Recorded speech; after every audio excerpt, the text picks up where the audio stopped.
Happy new year friends. नए साल का आगाज एक अच्छी खबर से हुआ है जिसका हम कई महीनों से इंतजार कर रहे थे। जी हाँ, वैक्सीन की सब्जेक्ट एक्सपर्ट कमेटी ने देश में आम जनता के उपयोग के लिए कोरोना के 2 वैक्सीन को अप्रूव कर दिया है। उम्मीद करते हैं कि 2-3 दिनों में drug controller general of India के अप्रूवल के बाद इन वैक्सीन का उपयोग जनता के लिए शुरू हो सकेगा। ये 2 वैक्सीन हैं कोविशील्ड और कोवैक्सीन। चूंकि इसका उपयोग हम आम जनता के लिए होना है, इसलिए ज़रूरी है कि आप तक इन वैक्सीन के बारे में पूरी जानकारी पहुंचनी चाहिए। आज के इस वीडियो में मैं कोविशील्ड वैक्सीन के बारे में पूरी जानकारी आप तक पहुंचाऊंगा। इस वैक्सीन को किस टेक्नोलॉजी पे बनाया गया है, इसके साइड इफ़ेक्ट्स क्या थे, कितने लोगों पे ट्रायल हुआ, ये कितना सेफ है, अब कितनी डोज पड़ेगी, इन सारे मुद्दों पे आज हम बातें करेंगे। इसलिए इस वीडियो को आप लास्ट तक देखें, क्योंकि एक ऐसी खबर है जिसका हम कई महीनों से इंतजार कर रहे थे। इस वीडियो में मैं वैक्सीन के कुछ वैज्ञानिक तथ्यों को भी आपके सामने पेश करूंगा और कोशिश करूंगा कि उसे मैं बिल्कुल सामान्य भाषा में आप तक पहुंचा सकूं। सबसे पहला सवाल यह है कि कोविशील्ड वैक्सीन को किस टेक्नोलॉजी पे बनाया गया है। इस वैक्सीन के लिए चिंपैंजी एडिनोवायरस, जिसका नाम चिडॉक्स-1 है, उसे एक वेक्टर के रूप में यूज़ किया गया है, एक कैरियर के रूप में यूज़ किया गया है। उसके साथ कोरोना वायरस के स्पाइक प्रोटीन जीन को अटैच कर दिया गया। ऐसा यूँ कहें कि आप एक गाड़ी में आप किसी सामान को रखते हो तो गाड़ी उसके लिए कैरियर हो गया और जो सामान रखा आपने वो उसके साथ आगे जा सकता है।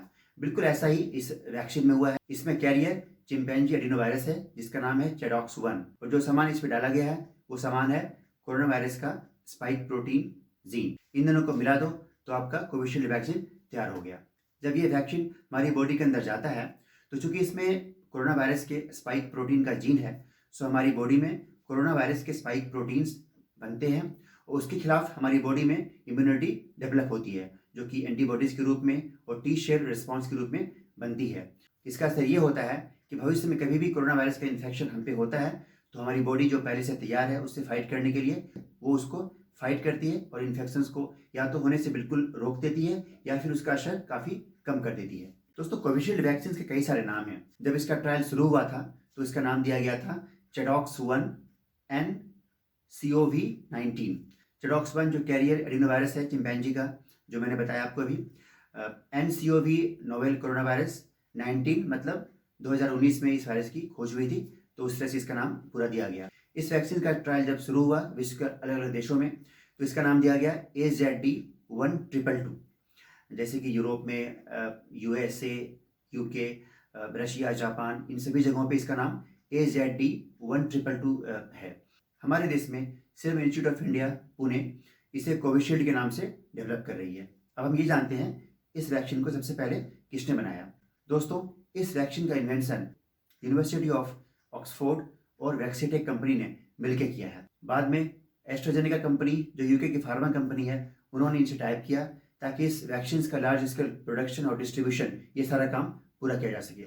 इंडिया में इस कंपनी ने टाइप किया है serum institute of India Pune के साथ, जो कि पूरे देश में इस वैक्सीन का ट्रायल कर रही है और साथ ही साथ इसका मैन्युफैक्चर भी यहाँ पे ही होगा। इस वैक्सीन का ट्रायल भारत के अलावा UK, USA, Japan, Russia, Latin America, Kenya, south Africa जैसे कई देशों में किया जा रहा है। दोस्तों, आइए एक नज़र डालते हैं इस वैक्सीन के टाइमलाइन पे। इसके ट्रायल की शुरुआत कब हुई थी और वो कैसे कैसे डेवलप हुआ। इसके साथ साथ हम इसके साइड इफेक्ट्स पे भी चर्चा करेंगे। मार्च 2020 तक इस वैक्सीन का एनिमल ट्रायल पूरा हो चुका था। 23 अप्रैल 2020 को इस वैक्सीन का फेज 1 ट्रायल शुरू हुआ और सबसे पहले इस वैक्सीन को जिन्हें दिया गया वो थे एक साइंटिस्ट और एक कैंसर रिसर्चर। मई के महीने में इसका फेज 2 ट्रायल शुरू हो गया और जून में फेज 3 ट्रायल शुरू हो चुका था।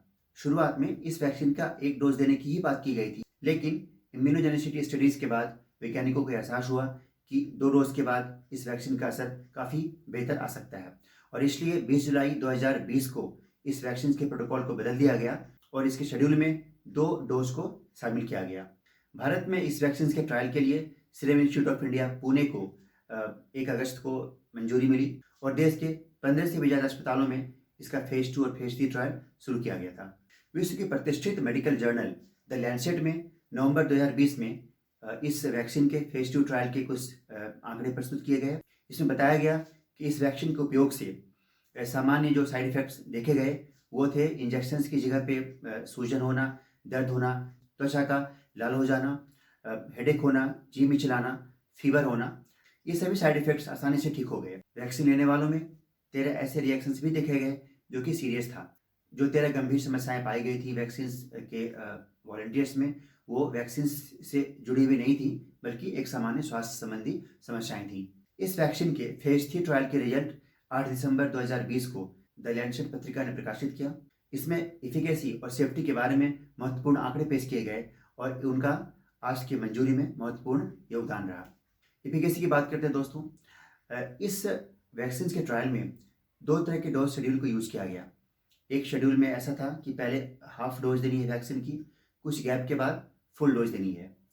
इस शेड्यूल में जो एफिकेसी थी वो 90% पाई गई। दूसरा शेड्यूल था फुल डोज पहले दिया, फिर एक गैप और फिर से एक फुल डोज। इस शेड्यूल में जो एफिकेसी थी वो 62.1% पाई गई। ओवरऑल देखें तो लगभग 70% के आसपास एफिकेसी इस वैक्सीन की पाई गई है। सेफ्टी की बात करें तो इस आर्टिकल के अनुसार 175 सीरियस रिएक्शंस देखे गए सारे पार्टिसिपेंट्स में, लेकिन वो कोरोना वैक्सीन वाले ग्रुप में और जो कंट्रोल ग्रुप था जिसे कि वैक्सीन नहीं दिया गया था, दोनों में लगभग बराबर पाए गए। यानी कि इसका मतलब ये हुआ कि इन साइड इफेक्ट्स का कोरोना के वैक्सीन से संबंध नहीं था। बाद में जो एनालिसिस किया गया उसमें ये पाया गया कि 175 गंभीर समस्याओं में सिर्फ 3 ऐसी दिक्कतें थी जो कि कोरोना वैक्सीन से जुड़ी हुई पाई गई थी। हमारे देश में 7 दिसंबर को serum institute of India Pune ने कोविशील्ड के इमरजेंसी यूज के लिए DCGI के सामने अप्रूवल के लिए रिक्वेस्ट डाला था। इस बीच 30 दिसंबर को यूके की सरकार ने ऑक्सफोर्ड की इस वैक्सीन को अपने देश में उपयोग के लिए मंजूरी दे दी और उसके तुरंत बाद अर्जेंटीना में भी इसकी मंजूरी मिल गई। आज हमारे देश में भी सब्जेक्ट एक्सपर्ट कमेटी ने कोविशील्ड को आम जनता के उपयोग के लिए अप्रूव कर दिया है। उम्मीद करते हैं कि 1-2 सप्ताह में इस वैक्सीन को जनता तक पहुंचाया जाएगा। दोस्तों, आप ये जरूर सोच रहे होंगे कि इस वैक्सीन का ट्रायल कितने लोगों पे किया गया। लगभग 25,000 से भी ज़्यादा लोगों पे इसका ट्रायल हो चुका है। भारत में लगभग 1600 लोगों पे इसका ट्रायल या तो हो चुका है या फिर वो चल रहा है। ये ट्रायल 18 साल से ज़्यादा उम्र के लोगों पे किया गया है। 70 और 80 साल के वृद्ध लोगों पे भी इसका ट्रायल किया गया है और वहाँ पे भी ये सेफ पाया गया। लेकिन बच्चों में और गर्भवती महिलाओं में इसका ट्रायल नहीं हुआ है और इसलिए इस वैक्सीन को उनके लिए उपयोग अभी नहीं किया जाएगा। डोज की बात करें तो इस वैक्सीन का 2 डोज पड़ना है और ये डोज एक इंजेक्शन के रूप में दिया जाएगा, इंट्रामस्कुलर इंजेक्शन। दोनों डोज के बीच में 4 से 6 हफ्ते का गैप जरूरी है। शुरुआती फेज में ये vaccine 1 crore health care workers, 2 crore frontline workers और 27 करोड़ जो ओल्ड एज के लोग हैं या फिर 50 साल से कम उम्र के जो ऐसे लोग जिन्हें की कुछ और बीमारियां भी है, तो 30 करोड़ का हमारा टारगेट है जो कि अगले 6 महीने में पूरा करने की योजना है। कॉस्ट की बात करें तो सरकार को ये वैक्सीन 200 रुपये पर डोज मिल रहा है, यानी 2 डोज के लिए सरकार 400 रुपये कंपनी को पे करेगी। अब तक जो भी जानकारियाँ समाचार माध्यमों से आई हैं वो ये कह रही हैं कि सरकार खुद इस सारे वैक्सीनेशन प्रोग्राम्स का खर्चा वहन करेगी। फ्रेंड्स, नए साल आने के साथ वैक्सीन का आना बेशक एक सुकून देने वाली खबर है। आइए हम विश्व के सारे वैज्ञानिकों के डेडिकेशन और टैलेंट को सैल्यूट करते हैं। दोस्तों, अगले वीडियो में मैं कोवैक्सीन के बारे में विस्तार से बताऊंगा। कोवैक्सीन दूसरी वैक्सीन है जिसको कि आम जनता में उपयोग के लिए आज अप्रूव किया गया है।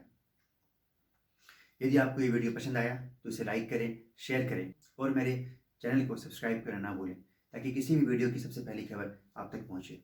जय हिंद दोस्तों।